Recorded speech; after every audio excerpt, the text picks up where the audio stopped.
Hi soulmates, welcome back to another sewing tutorial on this channel. If you're stopping here for the first time, you're welcome. This is Jowins Fashion Ville. In today's video, guys, we'll be learning how to make a conical Victorian corset. If this is what you're interested in learning, kindly watch the video to the end, like, share, and most importantly, subscribe. Please, guys, don't forget to turn on your notification bell so that you get notified whenever I upload a new video. So guys, let's get right into the tutorial. So I have my pattern paper on my work table, so I'll go ahead and establish my guideline, which is usually down by 1 inch. Then I'll go ahead and use my pattern master or a straight rule to draw a straight line. From this point, I'm going to be taking my vertical measurements, which is my bust line, my underbust, the waist, and the full length of my Victorian corset, which is 25 inches. So it depends on the length you want. You can choose to do 26 or 27 inches, but for this tutorial, we're working with 25 inches for the front pattern because I'm using a bust dart. So I'll go ahead and label what each line represents. The next thing I'll simply do is to take my shoulder measurement, which is 7.5 inches. From that point, I'm going to be establishing my shoulder slant down by 1 inch, linking it to my neck width. I'll go ahead and take my armhole measurement, which is my round circumference divided by 2, which is 9 inches. I subtracted half an inch since it is a sleeveless top. And then I went ahead to link it up to that line, and then I established my chest line. The next thing I'll do is to take the midpoint of my armhole, which is 8.5 divided by 2. From that point, I'll go in by half an inch. With a quarter of my bust circumference on the chest line, I'll use it to establish my armhole curve, as you can see me doing. The next thing we'll simply do, guys, is to place a half bust span on the pattern, which is your nipple to nipple divided by 2. I went ahead to place it on my bust, on the bust, waist, and the full length, and then I linked it up.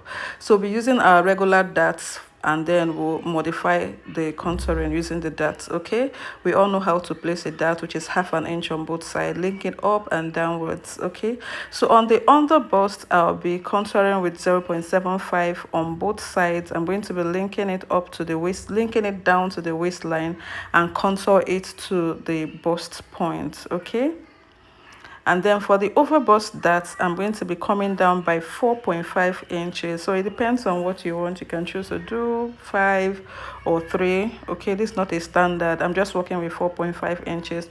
I'm going to be marking 4 inches, which is my half bust span, and then link it up down to the bust.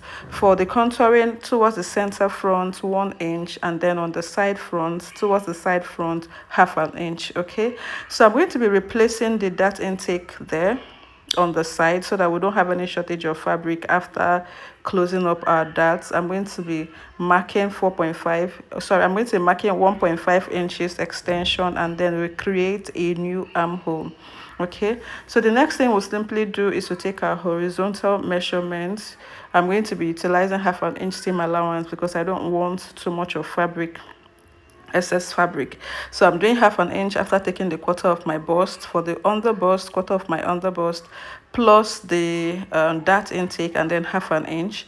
The same applies to the waist excuse me, and then on the hip as well. So half an inch is what I used for all the lines. Okay, the next thing we'll simply do, guys, is to place our hip extension. From that point, I'll be going out by 3 inches. I utilize 3 inches. You can do 4. If you want it to be really elaborate, you can do 4, 5. Okay, so but I'm working with 3 inches, and then from the waistline I went up by 2 inches, and then I linked it up this way because the curve is starting from a little bit above the waist. Okay, so my bust dart is 1.5 inches, which is the difference between the front waistline and then the back waistline. So we'll be snatching we'll be snatching this pattern with 2 inches. I went ahead to create a style line cutting across the bust, but the snatching won't affect the dart, so I'm safe. I'll go ahead and link it up this way, utilizing 1 inch in front and 1 inch at the back. So it's half an inch we can see here, but on the other side we're using half an inch. The back is also 1 inch, which is half an inch on both sides. If you're snatching with 4 inches, you do 2 in front and 2 at the back. So I'll go ahead and create the style curve in front of the pattern. If you look at the thumbnail, there's a style curve. So I'm closing up my dart, going up by 3 inches on that on the style line. Then I'll go ahead and use a freehand sketch to create a curve like so. Okay, so when you transfer this pattern to the other side, you get a replica of the same thing. Okay, so I've done the transferring with my tracing wheel. You can see that we have the same pattern on both sides. So I'll go ahead and create my asymmetric neckline, closing up on one side of the dart. I'll go ahead and link one dart leg towards the armhole on the other side, and then the other dart leg, I'm using my marker pen to highlight, and then the other dart leg, I'll also link it to the armhole on this side. Okay, so I'll go ahead and blend it. I'm closing my dart to be able to blend it so that I won't have one side longer than the other. Okay, so just blend it this way and then redraft your line. So I'm just trying to blend the lines. The next thing I'll do is to close up my bust dart, and to do this I'll go ahead and open up my waist dart this way. You open up your waist dart towards your bust point or close to your bust point to enable you close it up, or to enable me rather, because I'm the one drafting the pattern, to enable me close up my bust point properly. Because I noticed that if this if the cotton doesn't get close to the bust line, you might find it very difficult to actually close your bust dart. So just ensure that you cut it close to your bust dart, to the bust line, to enable you close up the bust dart properly. So I'm going to be doing the same thing for the other side as well. I'll cut it. I'm trying to blend the line. I'll open up the other side as well, and then I'll close up the bust dart. Then we can proceed to the next stage after doing this. The next thing, guys, for us to simply do is to label the panel. This is very important. For the center front, you can choose to cut it open or cut it unfold. On the hip extension, I'm creating a style line, which is not compulsory, but if you want that line, you can go ahead and draw a line. You can cut it open and then stitch it by 1/2 inch. So guys, this is the front panel. For the center front, I cut it on fold. You can choose to close it.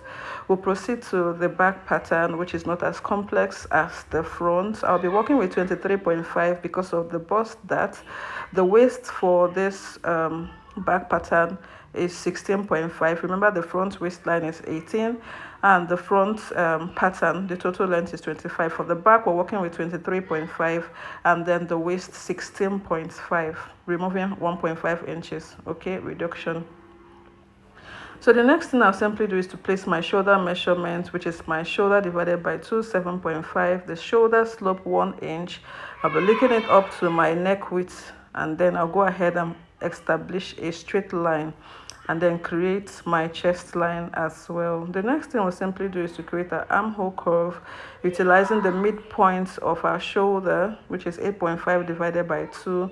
The quarter of my bust circumference placed on the chest line, I'll go ahead and establish my armhole curve.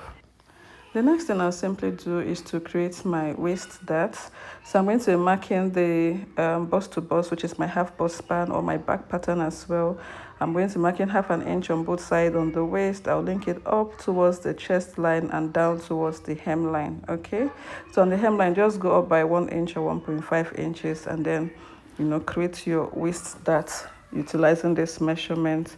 So I'll go ahead and draw a straight line on the chest line. You can choose to use a curve, a slight curve on that chest line. Just come down by 1 inch, or you can go draw a curve above. There are different ways you can draft your back neckline.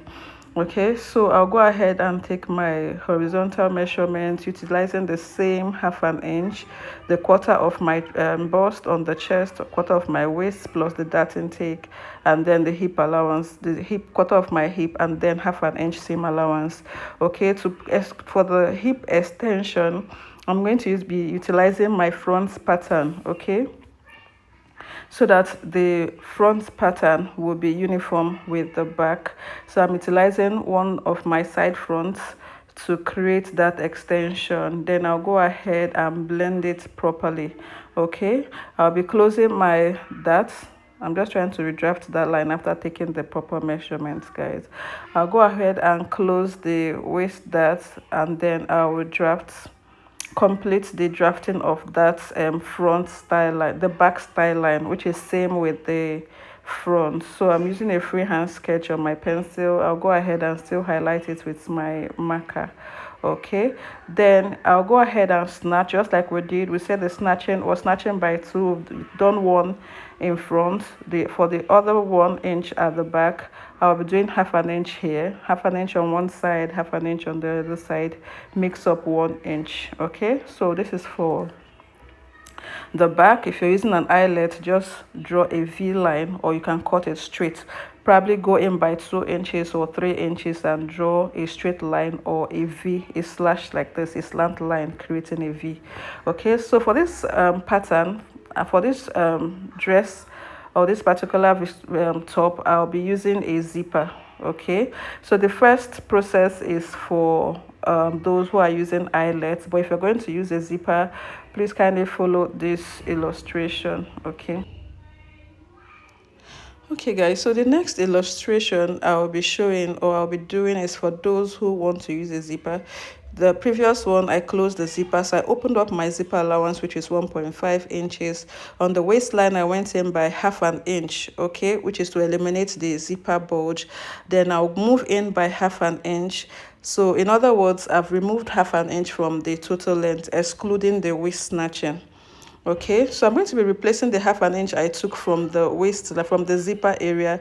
I'll replace it on the waistline, and then I'll go ahead and blend it into the sides, which is the upper side and the lower side, and then I'll go ahead and cut out the excess pattern paper. So either way, if you choose to use a loop, it's okay, you can do it this way. If you also choose to use a zipper, you can also do it this way. So I'm using a zipper simply because I want to use an inbuilt corset for this particular Victorian corset blouse. Okay, so if you're going to be wearing it the way it is, you can either use a loop or you can use a zipper, so whichever way is fine. So I'll go ahead and label. Labeling is so important. After labeling, I'll trim out the excess pattern paper and then cut out the panels. Okay, so I'm going to be leaving it this way until I'm ready to cut it on the fabric. If you want me to show you a detailed, or for me to do a detailed tutorial on the sewing pattern, let me know in the comment section. So guys, thank you so much so right here I'm eliminating cutting out the excess around that zipper. Okay, so I'll choose to close it this way. If I'm not using a zipper, you cut out the V. Make sure that the V line, you cut out the excess fabric there.